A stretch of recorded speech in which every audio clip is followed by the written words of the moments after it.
Hello, my name is Rajan Arora and welcome to my course Essentials of SQL Server Performance for Every Developer. You are watching the video of Module 1 Getting Started Part 1 Course Introduction.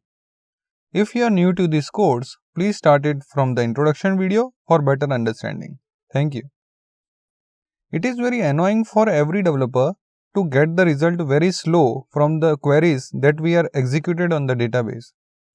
And the slow result leads to the slow application performance, which leads to unsatisfied customers.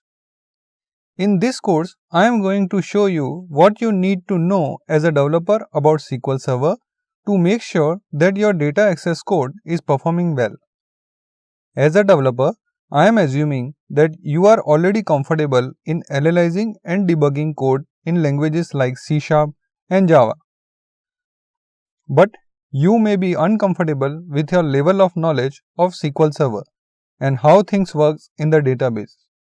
In this course, I will help you feel more comfortable when you are working with SQL Server, especially for the times that you are diagnosing and solving the performance issue. And this is the most important part because in almost all systems that we build, our database is a critical component of the whole system. So, it is very important to understand that a database like SQL Server works so that we can make sure that we are getting the most out of it. In this course, we are going to focus on the performance aspect that we as a developer have control over. That is, making SQL statement run as efficiently as possible and making sure that our application avoids the use of some well-known data access anti-patterns that are common cause for the performance problem. This will give you the number of benefits for the application that we build. The first benefit is efficient SQL statements means that our statements will run faster, making our application more responsive to our valuable users. Second benefit is efficient data access means that our application will be more scalable, so we will be able to serve more number of users and transactions on the same hardware. And finally, we know that many applications are deployed on the cloud, either as SQL Server deployed on a virtual machine hosted in the cloud or by using a platform as a service solutions like SQL Azure. When you are hosting in the cloud, you have to pay for the resources that you use.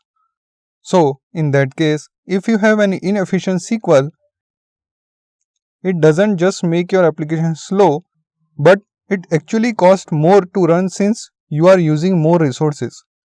So, you can see there are pretty much reasons why we want to understand how we can access our data in SQL Server as efficient as possible.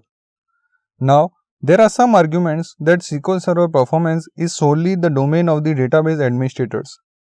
But I believe it is important equally for application developers to have a strong grip of SQL Server performance concepts. So, let's discuss it in the next video why you as an application developer should learn about SQL Server performance. If you like this video, please do share, like and subscribe to my channel for more such videos. Thank you and see you in the next video.